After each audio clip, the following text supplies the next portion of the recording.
Ghettosocks. How's you going, sir? What's cracking? So I guess the first thing we're going to ask you, this downtime, what have you been up to? Basically just a lot of cooking. My girl doesn't really cook too much, so I got a mouth to feed, and been making lots of meals at home. Doing a lot of writing, doing a lot of graphic design stuff, trying to keep busy best I can, and yeah. Right on. So you're like, I met you, I guess, last year, and we've got it, and I never realized how busy you are and what you've been doing. So you're living in Toronto for a while, you're back in Halifax, but for anybody that doesn't know about the scene that you're part of, why don't you just give them a real quick sort of what's going on here around here? Well, I've been been around the Halifax scene pretty much since like 2002, 2003. Originally, I'm from Ottawa. Went to NASCAD, went to art school, did that thing, and then while I was there, started making music in the local hip hop scene. And since then, I've been able to work with all types of artists, both in the rap scene and then in the music scene at large. So I've also do a lot of visual art and graphic design and murals and what have you. So there's always lots to stay busy with, I guess, in that sense. You know what I'm saying? Cool. The scene goes, I don't know, like I've seen a lot of people come and go. Obviously, I in my experience here, I've seen, like I've worked with guys like Joe Run Bombay, who is kind of an OG DJ producer from here, who's now he's off doing, talking to DJ Jazzy Jeff and Questlove and doing really big records, refixes and stuff. So that's kind of like one of the mentors, guys that I look up to. And then, and then more recently, I've had a chance to work with a lot of up and coming artists in the scene, like Chevy Price and Majay and your boy. And I've talked to him and tried to get him plugged in there too. So yeah, been well, and he certainly appreciated it because he's doing but they were gonna put a song out, I think, next week, and I think out of respect for what's going on, they're gonna delay that. But one of the things I've been finding since watching him do his thing, as kind of a rock guy, because you've been out to see us play, I just kind of thought, there's not much producing in that, and then I actually see what takes place, and the production of on what you guys do is crazy tough. Like it's tough. It's really tough, like what you got put together.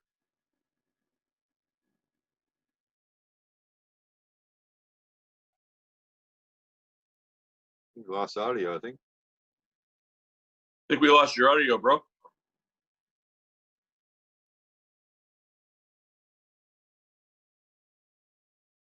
It's not there yet.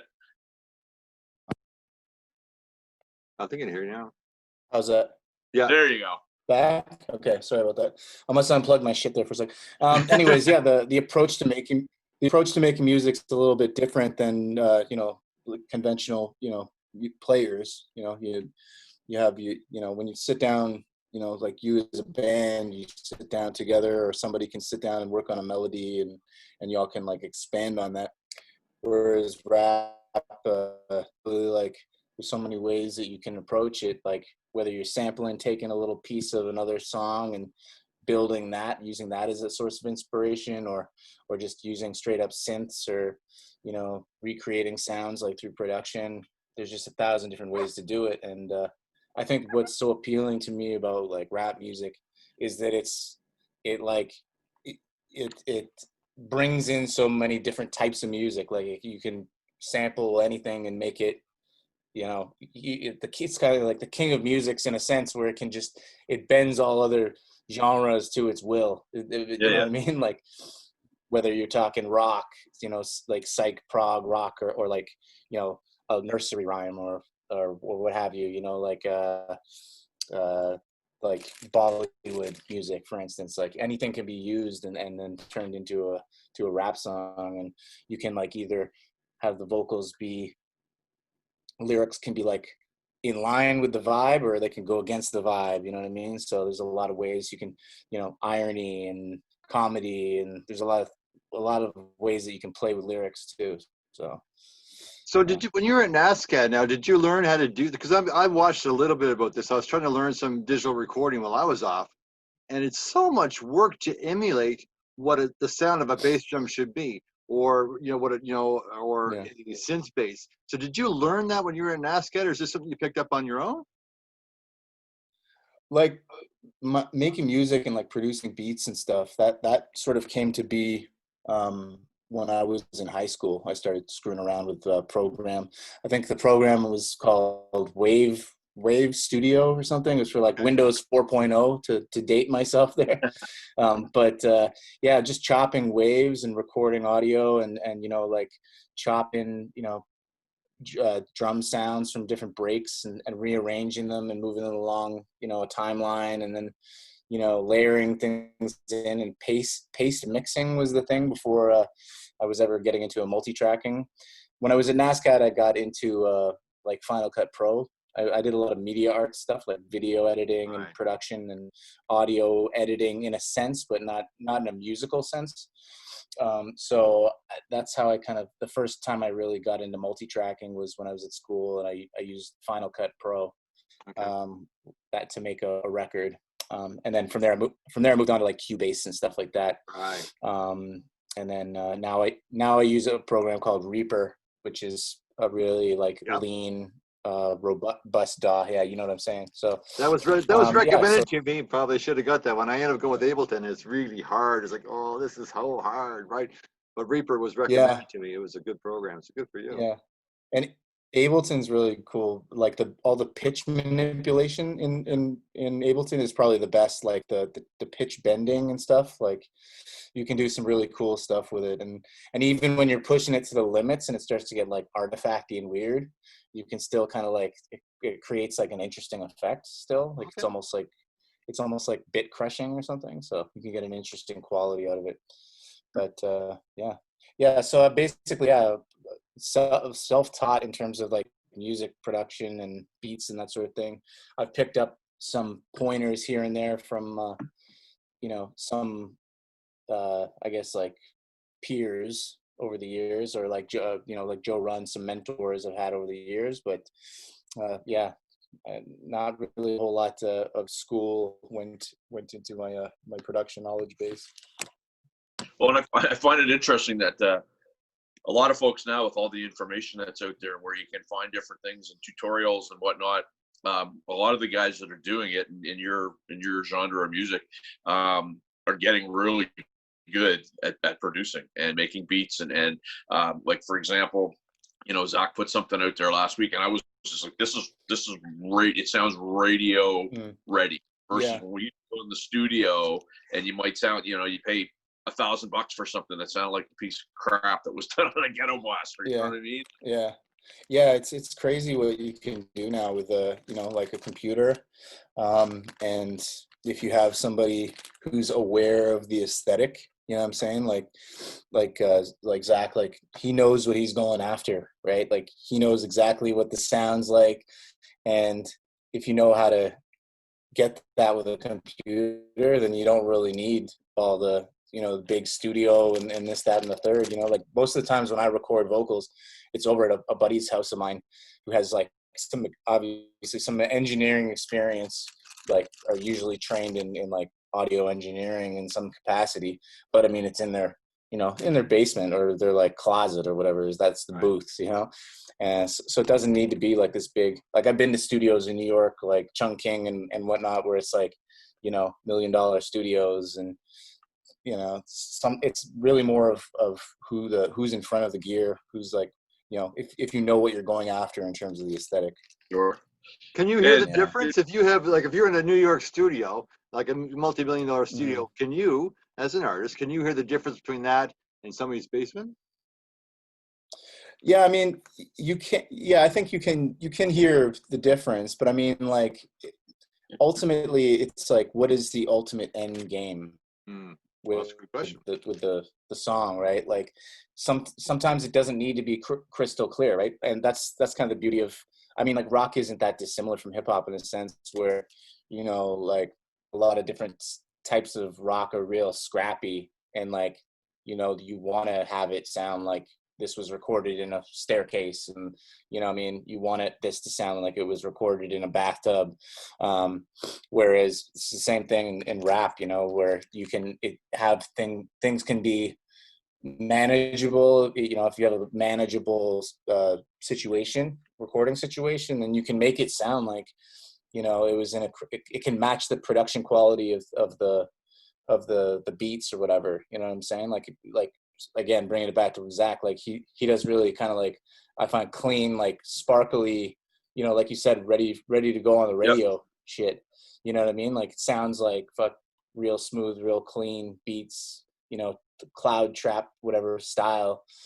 So like, you know, the delivery, if you can get a clean recording and, you know, really finesse the vocals, then it sounds like a fucking $1 million song. You know what I mean? And it's done on a laptop in you know, the basement or the garage or wherever the fuck. So well, I mean, it does blow me away because I hear them all hours of the night at my house, and you don't know what the hell it's going to be, and then you hear it and it's like, holy shit, this is like really good. Yeah. And you know, and again, you know, he's self-taught. He's, you know, YouTube, and he's doing all that stuff to find out what he's talking to guys like yourself.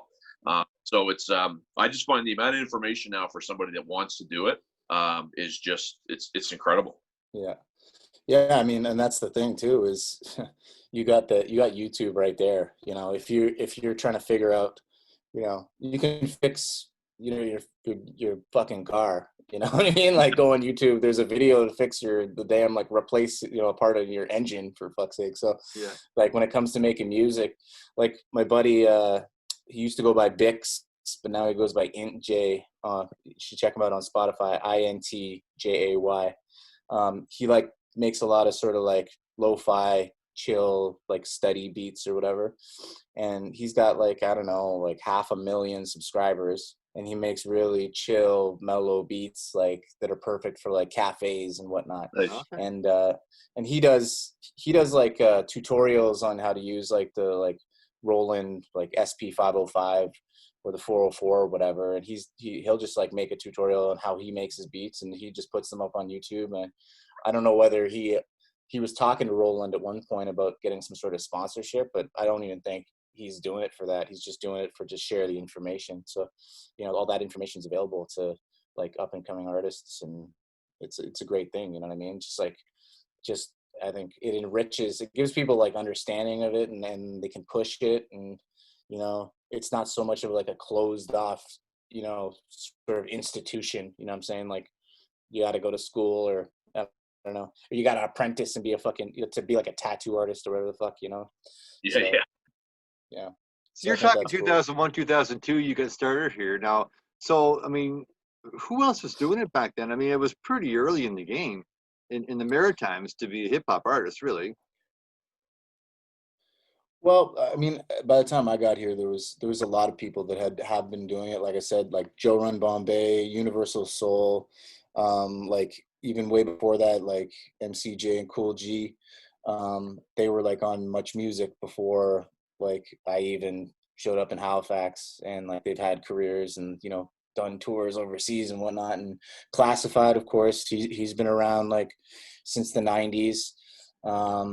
So I mean, there've been artists that have been around, groups like tons have been around. And when I was coming up, there was other artists that had been even just slightly ahead of me, like you know, like Jesse Dangerously, and you know, like Buck 65 and those guys. They've been around, so there was quite already a little bit of a legacy. Like Halifax had a bit of a reputation already before I showed up, and then, you know, some other artists sort of came up at the same time as me, you know, like, you know, there's tons, like, I mean, Tachichi and the Goods and Caleb Simmons, like Scratch Bastard, Right. That's all kind of like, that's when I entered the scene. And there's been a lot of people sort of come up and leave during that time and move on. And, you know, whether change their position in the industry or like just leave, move on to greener pastures or whatever the fuck. Yeah, but yeah, it was really cool when I got here. There's a lot of break dancing, a lot of like b-boy competitions, rap battles, like lots of graffiti going on in the city, and yeah, there's just a very vibrant hip hop scene, like people from all sort of different styles. You had like more like hood gangster shit, and then you had sort of like art experimental rap going on, and we did a lot of stuff at the Kyber Club. I don't know if you remember the Kyber down on Barrington Street. We did a lot of shows down there, and yeah, it was a real good. And at the what was the other place, Tribeca, which was, I think it was the Cafe Mocha or something right before that. So yeah, there's lots going on, and it's definitely changed quite a bit over the years, but yeah, it was a vibrant time with, I'd say, like from 2001 to 2009 was really a vibrant time in the scene. So recently, you guys lost one of the venues that I think you guys do a lot of shows at, Men's and Molly's over there, where he just decided, you know what, and let's call what it is, that the bar industry is, rightly or wrongly, one of the worst, heaviest regulated industries out there. He just said enough. And what do you think that's going to mean for your group of folks that are putting shows and trying to promote shows? I mean, yeah, it's Men's and Molly's is like another place that, I find rap is a lot like the punk scene, where it's like you kind of just you got to create your own options in a lot of cases. And Men's Molly's was a venue that was, like Frantic and the Underdogs. They hosted this thing, the Get Down, for the past couple of years, trying to sort of like, again, create this platform, this forum in the community for up and coming artists. And it was sort of out of necessity that this place was like, yeah, you want to come in here and do something? Cool. But you guys have free reign to do whatever you want. So yeah, it's definitely going to hurt just as much as I think it's going to hurt everybody. Like, it wasn't just exclusively like a rap bar. Like it was a space for queer folk as well. And, they put on a lot of events, like all types of different music, genres, punk bands, rock bands, that have performances, art performances and whatnot go in there, like drag shows. So yeah, like it's definitely going to be a missed factor in the scene. But your guess is as good as mine as to what's coming next. Like, I don't know, like how many venues are actually going to be around. You know what I mean? Like, I think maybe Gus's is going to be around. right Seahorse, Marquee, places where the owners like own the building outright, I think are pretty safe. Like the Ale House. I mean, you guys are okay at the Ale House, I think. Probably. Yeah. Well, they're a lot of the bars, and they would be one of them. I mean, it's good. They're spending money fixing stages and renovating and stuff like that, so they're using that time. But you nailed it. These folks that own real estate, they'll be okay. But the ones that are paying the rent, that's going to be pretty interesting to see what's going to happen, right? Yeah. So I think that there's going to be a lot of people getting creative. I know, like, my homegirl Laura Simpson, she's one of the co-founders of Side Door. I don't know if you know about Side Door. No. It's an app that exists, and basically it allows people to register as artists or buyers or venues to set up house shows across Canada. Okay. And I think they're expanding into the US a little bit. I think that was their plan this year. Probably got put on hold a little bit because they were going to go to South by Southwest to the tech conference down there. But essentially what the app is you as an artist set up a profile, and then people across Canada as hosts or buyers, they connect with you directly, and you can book house shows and negotiate fees for like small intimate venues, you know what I mean? DIY, like, oh, I've got a house so I could have like 25 people in here for a private show, you know what I'm saying? And then it'd be like, okay, well, how much money do you think we could, well, let's set the tickets at like $25, or if you have a bit of a following, let's make it 50 and people get a free t-shirt or whatever. So I think that things like Side Door are going to be kind of popping off, like alternative venues and spaces, because who knows, again, what the regulations are going to, like the ale house, it's like they need to have the turnover, tons of people through the door to make it worthwhile, especially to pay bands, you know what I mean? Like, I don't see a lot of, like, especially if they're going to be hamstrung by the city, like you can only have this many people in there. It's like, how are they going to afford to pay bands? You know what I mean? Yeah. Like, You're right. let alone, right? So I think that it's That's going it. to be a challenge. Well, they've already been told whatever their capacity is, they got to cut that down 50% until they get rolling here. So Yeah. it will be interesting. One thing I want to ask you, because I asked you what you've been doing before this, but prior to the stoppage, you were doing a lot of stuff. Where were some of the places that you were playing? I know you at one point you had told me, I ran into you downtown. You did something over in Japan or something. Is that right? Yeah.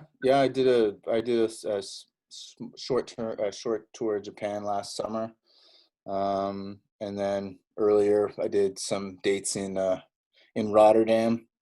I went out there with Chevy Price and King Woos for this conference called New School Rules in the Netherlands. So yeah, I've been to Europe like, I don't know, like 6 or 7 times touring. I toured with like the Herbalizer. I don't know if you ever heard of them. It's a UK outfit.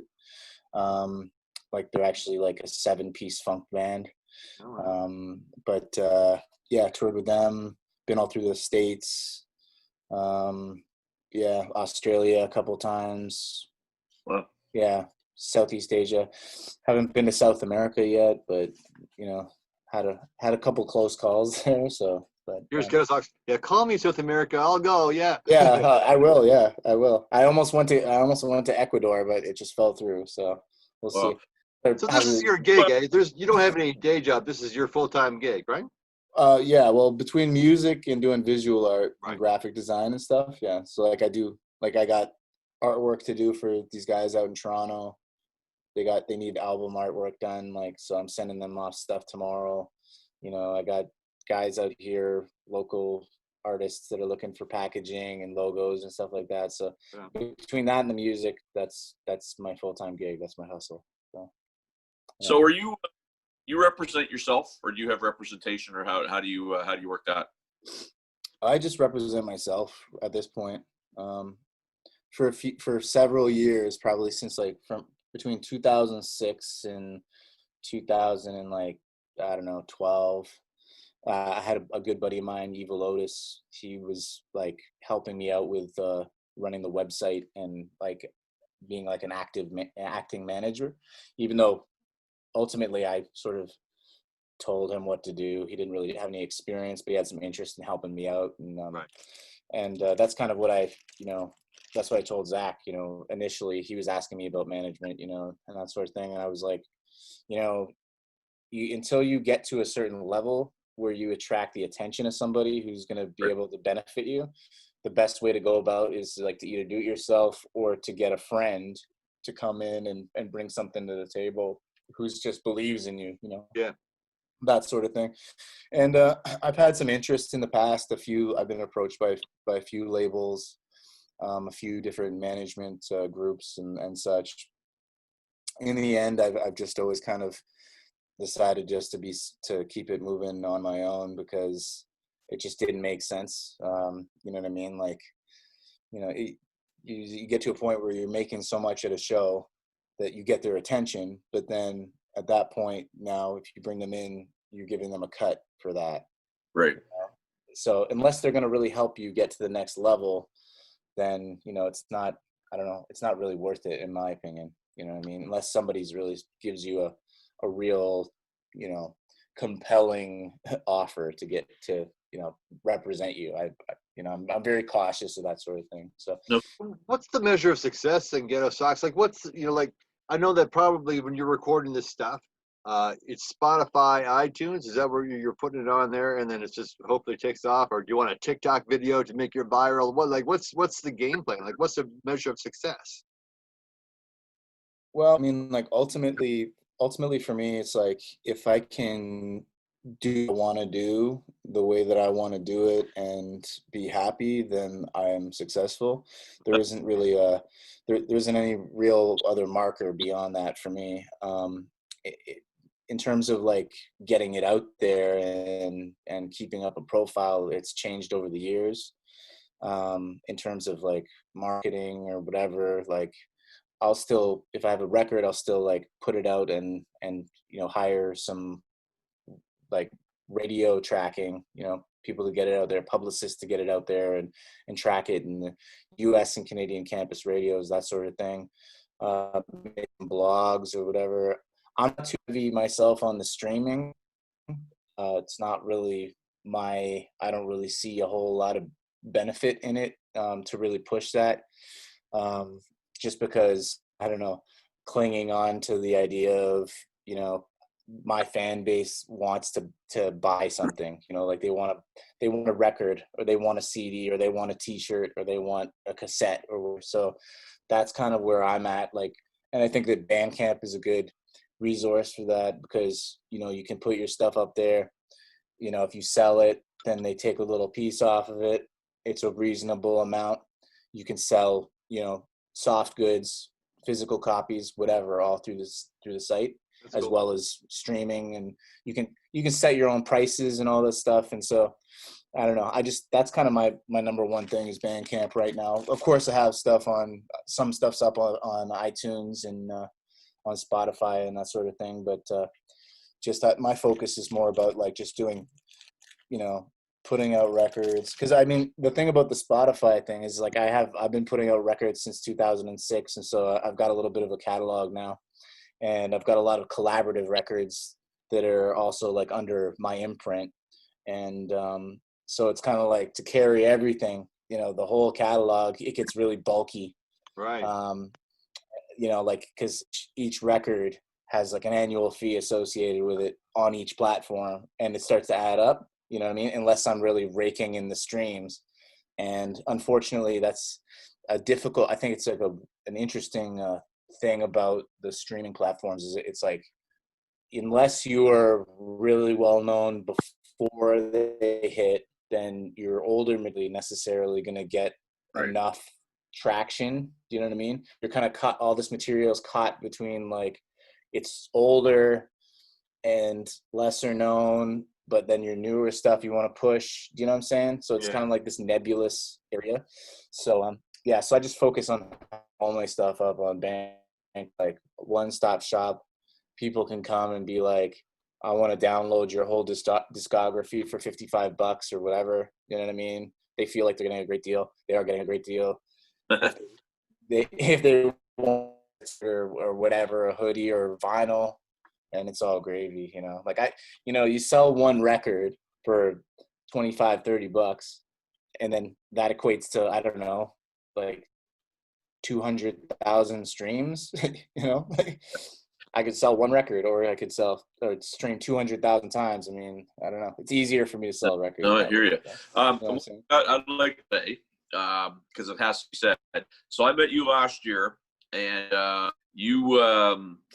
met Zach, and I've dealt with rock guys that have been hit and miss and flaky and this and that. Yeah. But within 3, maybe 4 days of me being introduced to you and me connecting, you had him doing some stuff. And that to me says you're a guy who wants to grow the scene and support other artists besides yourself.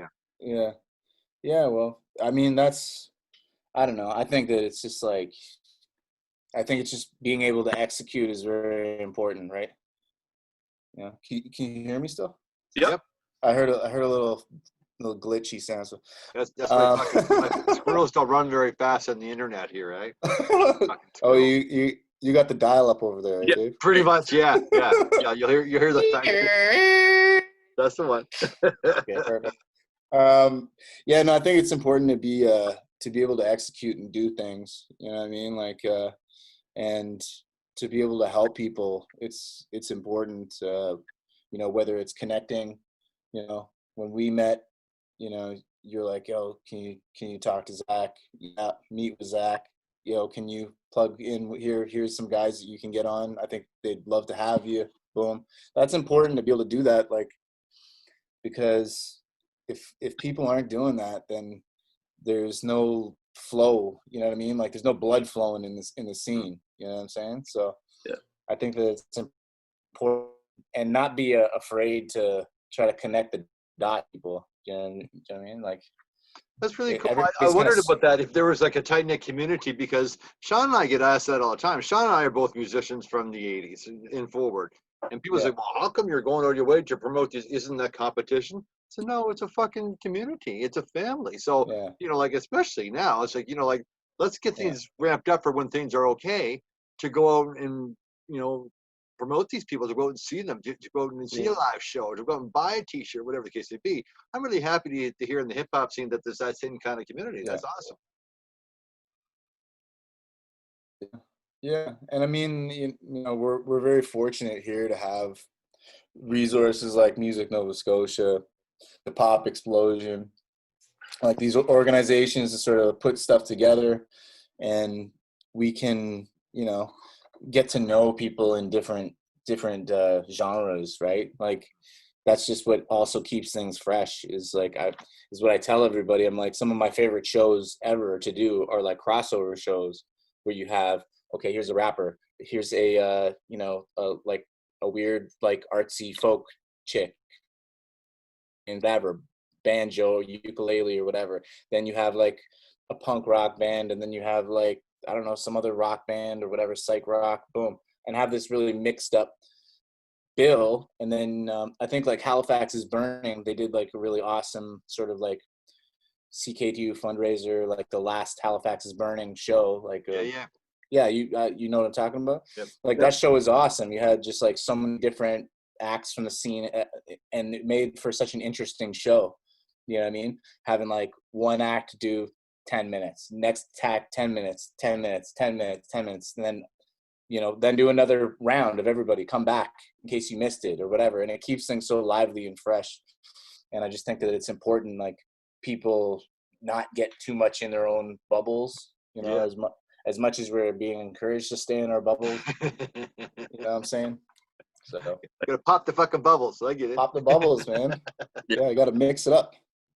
And I remember last summer you connected the boys up with, it was a show on Gosden Street. It was actually that little place right across from Men's and Molly's, and there was a gal that got up and sang folk music. She was awesome.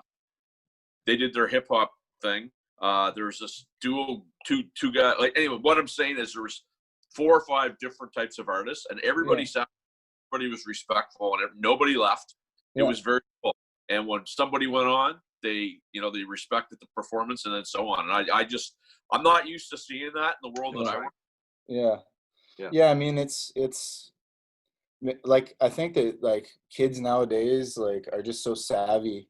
Like they get it more than I'm sure like like than you did at their age, or I did when I was their age. I it was like attitude central, and you had to really be like putting on a fucking tough and shit. Nowadays I think they just get it.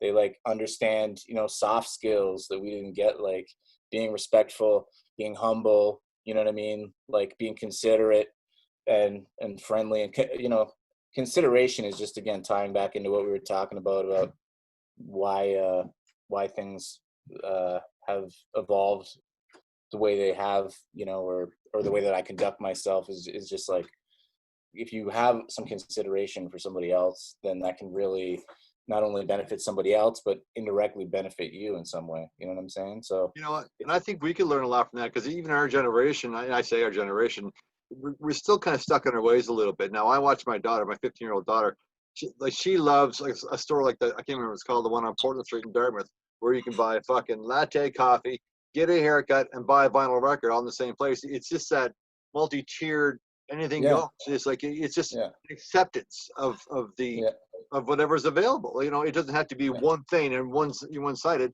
It's just like, hey, whatever goes, and they're just totally open to it. And I'm kind of envious of that. I'm really working hard to be more like that. Yeah. Well, I mean, like this forum, you guys setting this up and reaching out to different artists and whatnot. It's like, this is another block in that wall. You know what I mean? You know what I'm saying? So like when shit presumably gets rolling again, like now you'll be able to actually have some, hey, oh yeah, good to meet you in real life. So, you know what I'm saying? Like, get people moving. So I think it's a good thing. Well, there's some talk when everything gets rolling again that we're going to take this show on the road. And one of the things out of this conversation tonight for me is that whatever we do, hip hop have to be a part of it, because we had a lot of people that were asking about it. Yeah. And I don't profess to be even close to being an expert, but obviously I'm hearing it, learning. So for me tonight, it if nothing else, it reinforces we got to make your world part of this thing when we take it back out. Yeah, definitely. Like, and I'd be more than welcome to get some more crazier characters on here. There's Bring no it shortage. on, brother. Yeah, there's no shortage.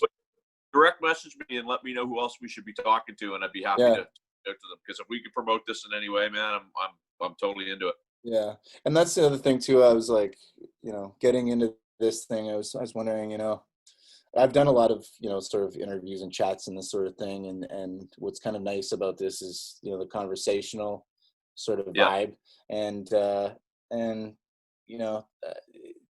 I think that there's just a lot of, it's an interesting perspective, you guys as artists, you know what I mean, as musicians, conducting this, you don't sort of like ask the typical bullshit questions, really. Well, here's the deal. If the three of us were sitting in a bar, we'd be doing this shit. Be like, hey, what the fuck do you do? What do you? I don't know anything about what you do. Let's just talk about it. Actually, I have a question for that. Actually, on that same note. Yeah. When I don't know. And to be fair, I haven't listened to a lot of your stuff. Do you create the beat, the melody, then put lyrics on top of it? You do it all yourself, or do you have collaboration for that stuff, or is it all you? I mean, like I do produce a lot of my own stuff, but I also have tons of friends, as I mentioned, and peers that I work with that are just incredibly talented that I get to work with in terms of production. Like I said, I record. I get friends to record my stuff. I get engineers to record my stuff. I outsource mixing, a lot of engineering, mixing, mastering. I outsource all that stuff. I could do it myself. I feel more comfortable doing that, getting that stuff by somebody who really, I can feel comfortable letting them do it. So, but in terms of, like production, writing, the lyrics, like I do all my own writing. Like I want to focus more on doing my own production too these days. But like I said, I have so much material to work with right now that I'm just like, I'm swamped. You know That's what I'm saying? awesome. That's awesome. So it's a good problem to have. So yeah. But go ahead. Well, one of the things that you were saying too, when you're talking about musicians that are asking the same bullshit questions, and it's funny because we had Pat Roach, who plays Randy from the Trailer Park Boys, on the show, and I sent him a text and I said, you probably don't want to talk about hamburgers, and he comes back, he goes, actually, traveling road show that's around barbecue and hamburger. But my point is, we didn't have any interaction. We're just kind of letting her fly. And Dave and I kind of have a little bit of a shut up and listen and school me on a lot of stuff. Because, I mean, I knew some of it. There's a pile of stuff here. Everything from, I had no idea you were, that you're outsourcing your engineering and stuff, which is cool. That to me is, fresh ears to help out. So to me, this is just great, man, because I mean, usually when I see you, it's at the ale house at 2 a.m. and been a few into us. So this is a great, really, it's really, super informative, super helpful for us. Yeah. And there's lots more, like I said, I'll link you up. There's a lot more interesting people to talk to, you know what I'm saying? And I want to find out. So where can these people hear your stuff at now? So you can get it on Spotify, you can get it on iTunes. What's the website? Yeah. So like I think it's Ghettosocks.music. I don't know. If you just search Ghettosocks, Ghettosocks, Bandcamp, you'll get the Bandcamp. If you search Ghettosocks on Spotify, you'll get it on any platforms, Ghettosocks. Instagram, Twitter, it's all the same thing, just Ghettosocks. That's the one thing about having a ridiculous name like that. Not a lot of competition in that sense. So yeah, I'm easy to find on Google. All right, I got one question before we wrap, and it's a question that it is that you've probably been asked it. So where did the name come from? You did it. You fell for it. You did it. You did it. You went to the shitty questions. I did. That's all I got left.